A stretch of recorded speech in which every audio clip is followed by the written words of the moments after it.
ತಮಿಳುನಾಡು ರಾಜಕೀಯದಲ್ಲಿ ಈಗ ಒಂದು ಹೆಸರು ಭಾರಿ ಸದ್ದು ಮಾಡ್ತಿದೆ. ಅದು ನಟ ವಿಜಯ್. ಸಿನಿಮಾ ಥಿಯೇಟರ್ಗಳಲ್ಲಿ ಕೋಟಿ ಕೋಟಿ ಅಭಿಮಾನಿಗಳನ್ನು ಹೊಂದಿರುವ ಈ ಸೂಪರ್ ಸ್ಟಾರ್ ಈಗ ರಾಜಕೀಯ ವೇದಿಕೆಗೆ ಅಧಿಕೃತವಾಗಿ ಕಾಲಿಟ್ಟಿದ್ದಾರೆ. ಮತ್ತು ಅವರ ಹೊಸ ಪಕ್ಷದ ಹೆಸರು ತಮಿಳಗ ವೆಟ್ರಿ ಕಳಗಂ ಅಥವಾ TVK ಅಂತ ಕರೀತಾರೆ. DMK, AIADMK ವರ್ಷಗಳಿಂದ ತಮಿಳುನಾಡು ರಾಜಕೀಯವನ್ನು ಆಳಿದ ಎರಡು ದೊಡ್ಡ ಶಕ್ತಿಗಳ ನಡುವೆ ಈಗ ಹೊಸ ಆಟಗಾರ ಎಂಟ್ರಿ ಕೊಟ್ಟಿದ್ದಾನೆ. ಅವರು ಸಾಮಾನ್ಯ ನಾಯಕ ಅಲ್ಲ, ಅವರು ಕೋಟಿ ಅಭಿಮಾನಿಗಳ ದಳಪತಿ ವಿಜಯ್ ಸಿನಿಮಾಗಳಲ್ಲಿ ಯಾವಾಗಲೂ ಭ್ರಷ್ಟಾಚಾರ ವಿರೋಧ, ವಿದ್ಯಾರ್ಥಿಗಳ ಸಮಸ್ಯೆ, ರಾಜಕೀಯ ವ್ಯವಸ್ಥೆಯ ಟೀಕೆ ಇವನ್ನೆಲ್ಲ ತೋರಿಸ್ತಾ ಇರ್ತಾರೆ. ಅವರ ಸ್ಪೀಚ್ಗಳಲ್ಲೂ ರಾಜಕೀಯ ಸೂಚನೆಗಳು ಇರ್ತಿದ್ವು. ಅದರ ನಂತರ 2024ರಲ್ಲಿ ವಿಜಯ್ ಅಧಿಕೃತವಾಗಿ ರಾಜಕೀಯ ಪಕ್ಷ ಘೋಷಣೆ ಮಾಡ್ತಾರೆ.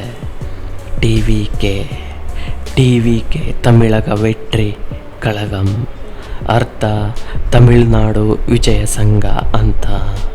ಪಕ್ಷದ ಮುಖ್ಯ ಉದ್ದೇಶ ಏನಾಗಿತ್ತು ಅಂದರೆ ಭ್ರಷ್ಟಾಚಾರ ವಿರೋಧ ಮಾಡೋದು, ಯುವಕರಿಗೆ ಅವಕಾಶ ನೀಡೋದು, ಉತ್ತಮ ಆಡಳಿತವನ್ನು ನಡೆಸೋದು, ತಮಿಳುನಾಡಿನ ಅಭಿವೃದ್ಧಿಗಾಗಿ.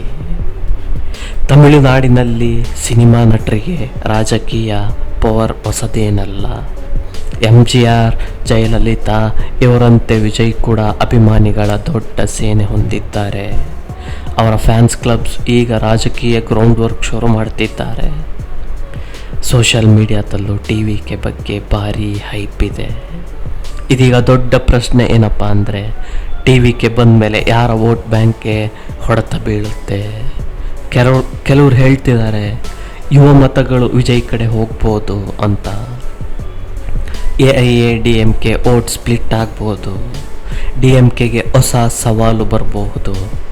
ಆದರೆ ಕೆಲವರು ಹೇಳ್ತಾರೆ ಸಿನಿಮಾ ಪಾಪ್ಯುಲಾರಿಟಿ ಮಾತ್ರ ಸಾಕಾಗಲ್ಲ, ಗ್ರೌಂಡ್ ಪಾಲಿಟಿಕ್ಸ್ ತುಂಬ ಕಷ್ಟ ಅಂತ. ವಿಜಯ್ ಈಗಾಗಲೇ ಹೇಳಿರುವಂತೆ ರಾಜಕೀಯದ ಮೇಲೆ ಹೆಚ್ಚು ಫೋಕಸ್ ಮಾಡಲು ಸಿನಿಮಾಗಳನ್ನು ಕಡಿಮೆ ಮಾಡ್ಬೋದು ಅನ್ನೋ ಮಾತು ಕೇಳಿ ಬರ್ತಾ ಇದೆ. ಅವರ ಪ್ರತಿಯೊಂದು ಮೂವ್ ಈಗ ಬ್ರೇಕಿಂಗ್ ನ್ಯೂಸ್ ಆಗ್ತಾ ಇದೆ.